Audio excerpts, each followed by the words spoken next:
একটা used bike কিনে অনেকেই 20-30 হাজার টাকা পর্যন্ত ক্ষতির মুখে পড়েন, কিন্তু মাত্র 5টি বিষয় যাচাই করলেই আপনি এই বড় ভুলগুলো এড়াতে পারবেন। তাই ভিডিওটি শেষ পর্যন্ত দেখুন, কারণ শেষের টিপসটা সবচেয়ে গুরুত্বপূর্ণ।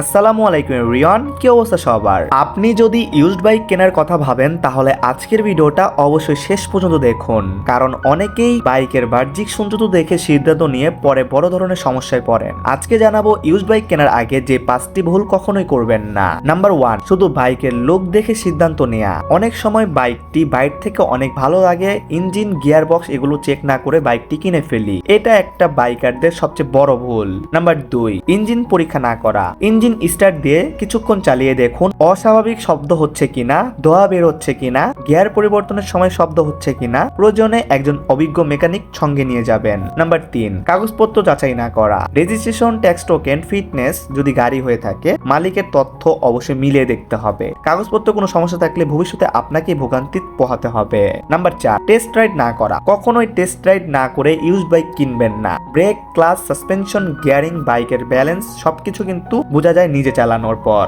নাম্বার 5, বাজার দর না জেনে বাইক কেনা।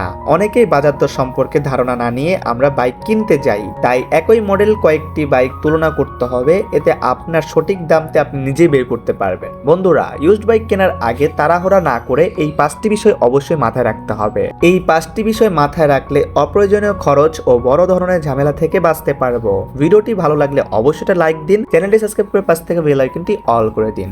আল্লাহ হাফেজ।